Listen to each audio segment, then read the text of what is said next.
So if I were one of the game devs responsible for balancing this game, who would be balanced and what would I change? So in this video, I'm going to go over the units that I would change in the game. There's not a lot of them. Honestly, I think most of the units are fine. So let's just jump right in. If you're curious as to why I'm making this video, I actually am a game dev that shipped 4 games on Steam. They're all small little indie games.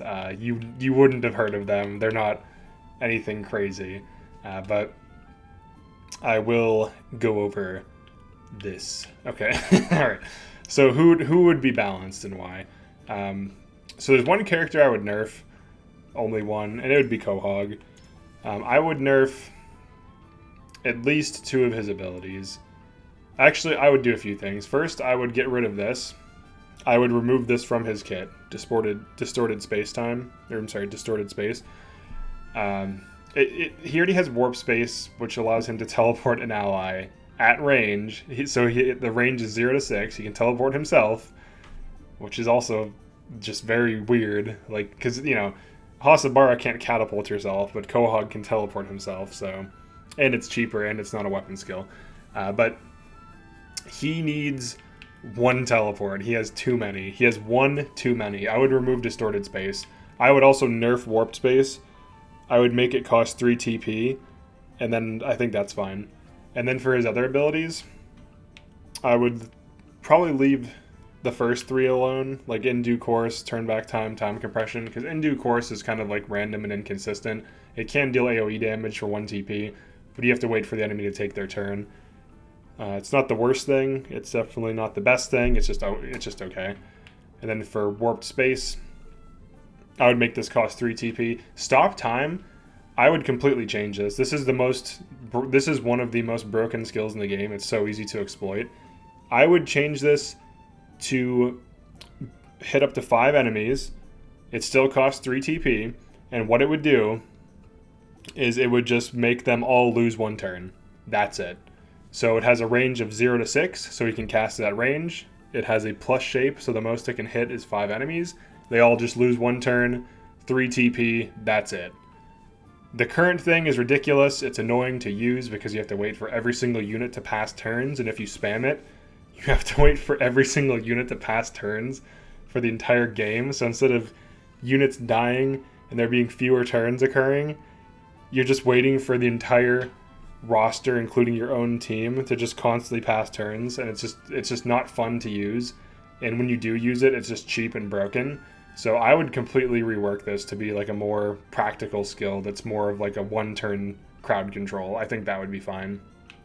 And I would remove distorted space. They could replace this with something else. Trying to think what I would change this into. Maybe like another damage spell. So like it's super in due course.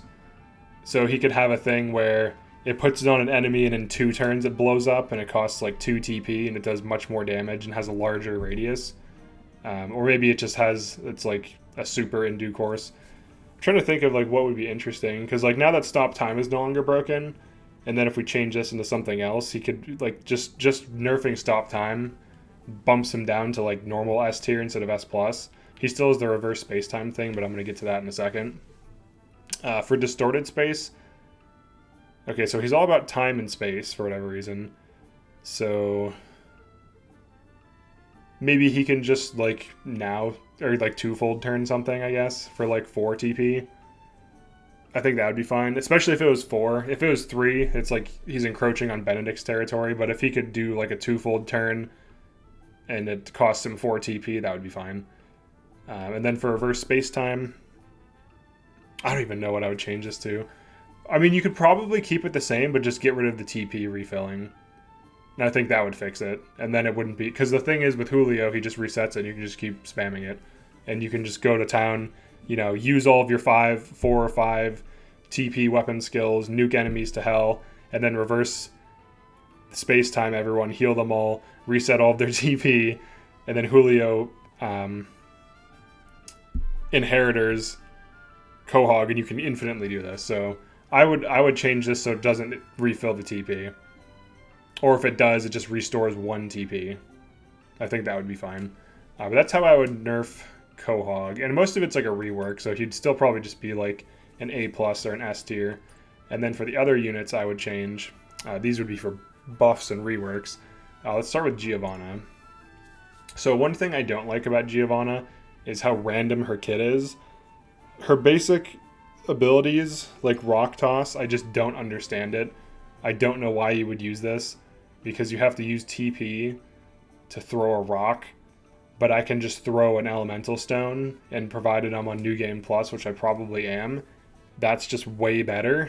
That's still the same range of 1 to 3. The difference is it doesn't cost me TP and it can't miss, and she wants to set up ice and fire tiles to get her best abilities off anyways.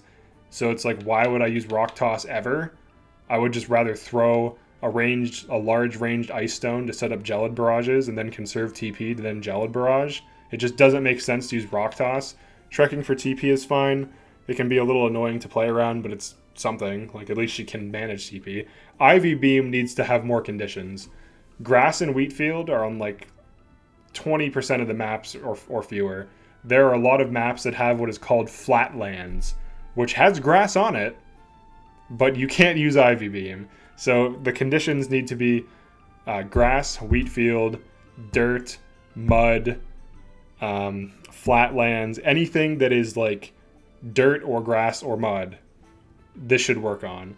Another thing I would do is I would get rid of Splash or rework it and just give her a heal, because this is annoying.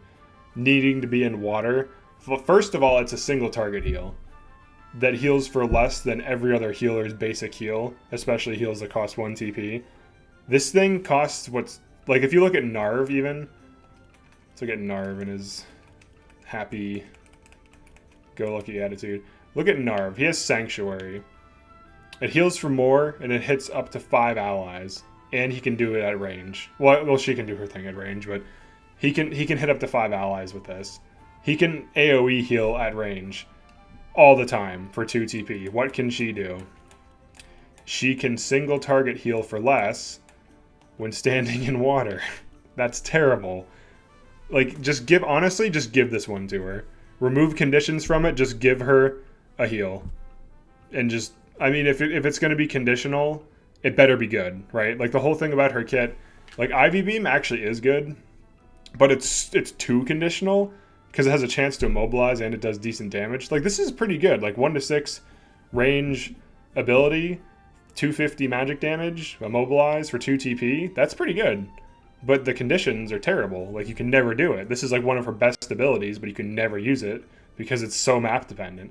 Whereas like with Splash, you can set it up easier and there's more water tiles. And like setting up a Splash is a waste of an effort. It's a wasted effort. Because she could have just used an item. She has 7 moves. She can run up to a dude and just like slap a pellet on his back, good boy or good job, buddy, and then heal him that way. Like, it's just a complete waste to use Splash in almost any situation. So this needs buffed. An easy way to buff it: make it heal for 200, and make it hit for Sanctuary range, so it can hit up to 5 allies. Now we're talking. Now there's actually a reason for me to even care to try to do this. But currently, it's just way too weak. Yeah, I mean, if they reduced it to 1 TP and kept its stats the same, but then it was an AoE that could heal 5, then it would be good. Because then it's just a cheap heal. You know, then you would actually have a reason or an excuse to even want to set up water. Then TP to power.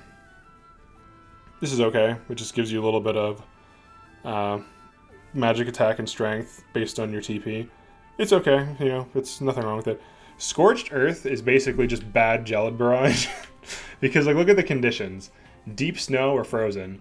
It is so easy to get frozen tiles. You have Corinton, you have Narv, you have the frozen elemental stones. You just throw a frozen elemental stone, now you have 5 ice tiles. And then when she uses this, she makes more tiles. Those tiles never go away unless they're melted by fire. They never go away.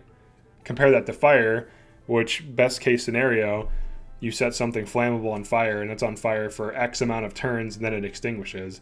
And then if you use Scorched Earth, it's not going to create new fire tiles. So there's a fundamental problem with Scorched Earth. What I would change Scorched Earth to, and this would make the most sense, instead of being a line 1 to 6. I would make it a 1 to 6 range, like plus shape spell. So now you have your big line spell, to hit enemies that are lined up, and then a big plus shape spell. So you could actually justify creating fire tiles or having her stand in an oil fire, which you can create on any map to use this. Because currently it's basically just Gelid Barrage, but it sucks. And the only case it's better is if the enemy's resistant to ice or weak to fire. But it's basically just bad, inconsistent Gelid Barrage that's like Molten Iron as a condition. There's like 1 or 2 maps with this on this, and they're route specific. Good luck finding that. Seriously, it's just not something that's good. And then Gaia's Roar is probably one of her best abilities, if not her best ability. I would say Gaia's Roar, Gelid Barrage are her most consistent abilities. And then Ivy Beam is really good when you can use it, but you just never get to use it. But this honestly doesn't need change at all. This is completely fine. And same thing with Gelid Barrage. Both of these are fine. Splash needs reworked. Scorched Earth needs reworked.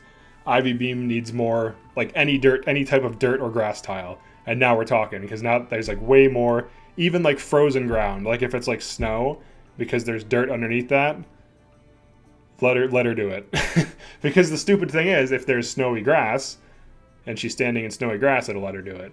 So just let her use this. Like, and the other thing too is with her passives, for her weapon kit, maybe make it so that you can change either Ivy Beam or Splash to work on any tile as an either or ability, and then make Splash cost 1 TP and hit multiple targets for this like 112 heal. So it's like a cheap AoE heal. So you could either have an option of using a cheap AoE heal on any tile, or a pretty consistent lane nuke on any tile, and then you could have it be either or. That would be a good idea. That would not be hard to implement either. But that's really what needs to what needs to change with her kit. Now, she can be decent if you battery her. Gelid Barrage and Gaia Roar spam is good damage, so it's not like she's a bad unit. It's just that she has all these dumb abilities that could definitely use a buff or something. Okay. Grama. So my main problem with Grama is that she isn't a tank. She isn't a damage. She's kind of like this weird generalist thing, but she doesn't bring enough shutdown to be considered a shutdown. She doesn't bring enough damage to be considered a damage, and that's all she does is damage and shut down. She can immobilize 30% chance, and she can fury 90% chance. She furies all things that are next to her. So her big problem, and she's very evasive, her big problem is that she's basically like a bad Eridor. That's her fundamental problem. Her fury range is trash. It needs to be 1 to 2. Because in this game, it's very difficult to control enemies for the most part. Especially if they're split apart and they're just, attacking random targets and doing whatever enemies are going to do. So, having that extra range on Fury, like Eridor's provoke range for his Fury is even if it was 3 TP to do it, it would still be better than Lurin. It's just so consistent. Just that massive range. And then King Shield. My problem with Grama is that she doesn't have enough damage to be relevant or enough tanking to be relevant. And she's kind of like this weird evasion tank that if she gets hit with magic, she can die in 2 hits because she has 420 health. So she's literally a meme in this way. Because, I think, let's look at Piccoletta, for example. Piccoletta has 476 health, and she's not even, a frontliner. But then Grama, who does literally want to be on the front line, only has 420 health. So, do you see the problem here? And they have similar evasion. But the difference is, holy crap, Piccoletta's 6 move. Jesus, dude. This chick is, she's just like an item launcher on wheels. Honestly, I'm going to make a video on Piccoletta. Because, some people say she sucks. Some people say she's underpowered. I've been hearing she needs, reworked. When you have the economy for her, she's really good. She's just, free damage. I mean, the damage costs you money, but on New Game... I'm on my 7th New Game Plus. I've beaten the game 6 times. I'm on my 7th playthrough on hard mode. When you beat the game and everything's upgraded, you just get all the money you get can just be dumped into items, and it doesn't matter. So, now obviously you have to play the game a lot to do that, but Just something to consider. But 6 move is good. That's crazy. Actually, that's insane. 6 move and 3 jump. That's very mobile. She's like a little. So if we had, if Corinton is like a artillery cannon, Piccoletta is like an LAV, like a lightly armored vehicle with like a mini cannon type of thing. All right. So Grama, what I would do to fix her, make Lure In cost 2 TP and increase its range to 1 to 2, and keep it at 90%. That would make her competitive, to be honest. Just that change. And then Energy Wave, make it so that it can hit 2 things. So like the way it would be a unique AoE that would kind of be like a spear attack, but at range. So it could hit the target and then the thing, a tile behind the target. That would be interesting. That would be relevant. And both can trigger follow-up attacks. Now we're talking. And maybe reduce the damage slightly and keep it at 1 TP. Reduce the damage by like 20% and then keep it at 1 TP, but hit 2 targets that are lined up. That would be interesting. And then for Sweeping Kick, I would change this into a delay, to be honest. The Immobilize is super inconsistent. Just make this a delay, and then now we have some utility. We have some circumstantial AoE. We have a solid Fury with 2 range, maybe increase the cost to 2 or 3.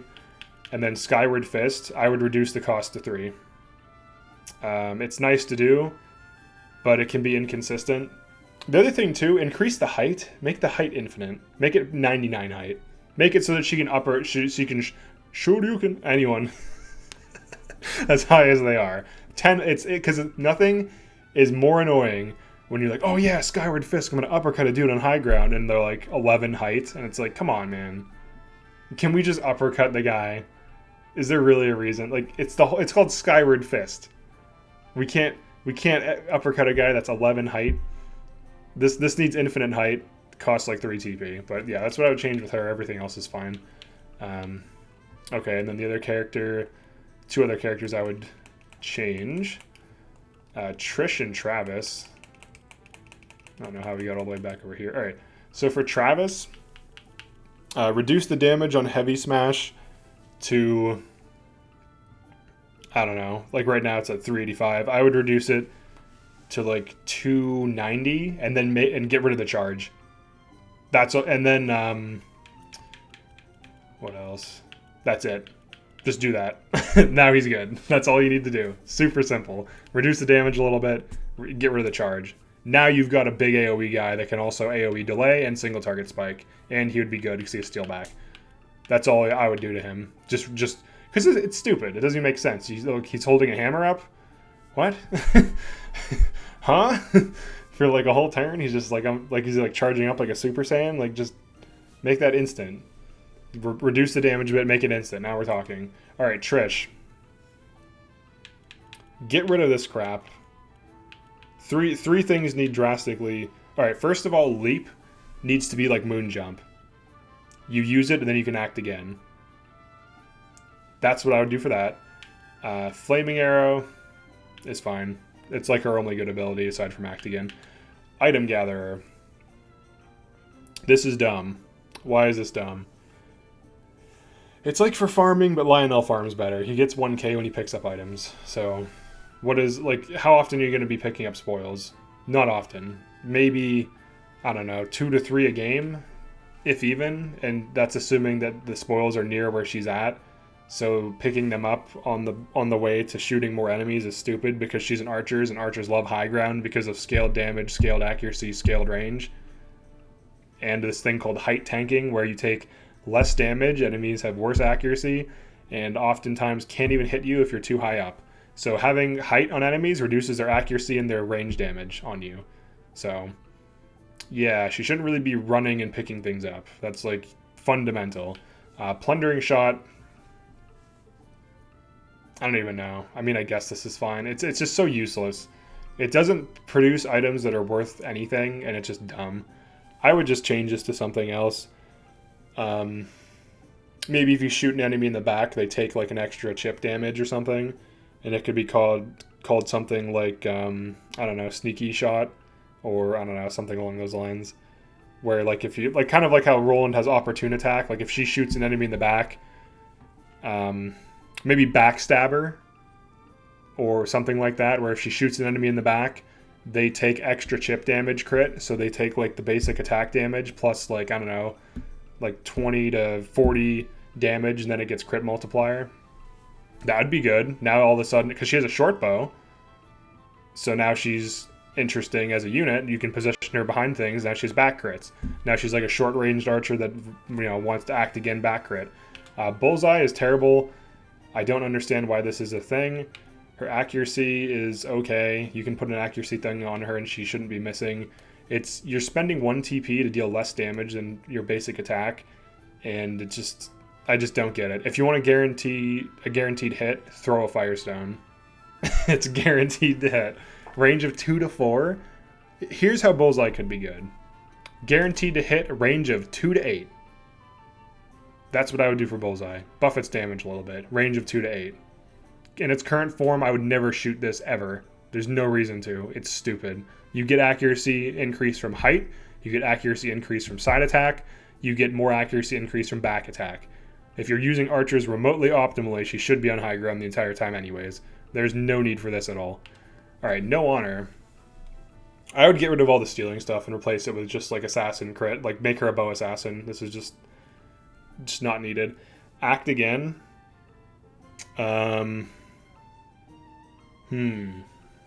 Weapon skill, act again. So I do like this. This is the best thing about her kit, this inflaming arrow. Given all the other changes I mentioned, what I would do for this is act twice for your next 2 turns, and then act again this turn. So you get big value out of this now. Now you get 5 attacks in 3 turns instead of 4. So that's what I would do for this. I think that would be interesting. But you can only move once. So for the first turn. Or even make it like this.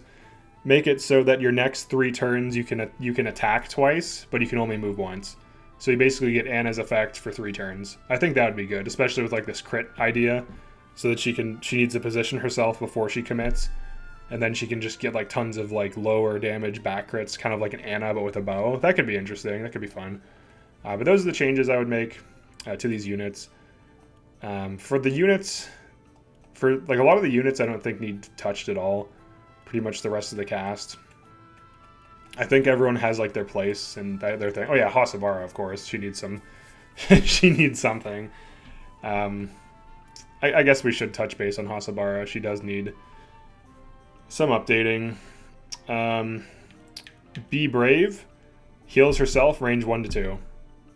That's fixed. Cleave. This is actually fine. This is one of her best abilities. Pushback. This is fine. Catapult. Make its range 1 to 2, so she can grab things a square out. I think that's fine. She's on a horse. She has a big stick. Kind of makes sense in a way. Maybe she moves to them. Yeah, I think a range of I would increase its range of 1 to 3, and then she moves the difference to that unit. So then she can move. She can get her 6 move in, and then she can use catapult to pull herself towards something, and then also throw it. I think that would be very interesting. That would require some coding changes. A lot of these things would, but I think that would be good. I would really just buff Be Brave and make it have like 1 to 2 range and heal herself. I think that would be interesting because it would be like a big AoE heal. The only big AoE heal in the game, because all AoE heals just heal in the plus shape. So this would be the only AoE heal with massive range, or like larger than normal range. But yeah, that's pretty much it for this video. Those are the changes I would make to the units that I outlined. I think all the other units are fine. They all fill some kind of role. Maybe some minor changes to Azana. So like I put Azana at A tier just for spamming Rite of Lightning. 60% paralyzed plus single target spike is good. Can't go wrong with it. It's just good. She also has pierced defenses, so she's pretty good, honestly. She's fine. I would maybe rework Rite of Rain and Rite of Tempest to do more, because in their current form, they're just kind of... they're just kind of whatever. They're not like huge value. And then Rite of Luck should do something different. Maybe Rite of Strength? Rite of Magic? I don't know. Increase something more useful. What about Rite of Mobility? Give everyone +1 move for a turn? Now we're talking. something like that. I would give her some more like team aspect buff things, but like even in her current form, she's still just fine, just spamming Rite of Lightning. She's good. She's an A tier. But yeah, that's it for this video. Definitely let me know who you think needs reworked or not. And also like the video and subscribe to the channel, and I will see you next one.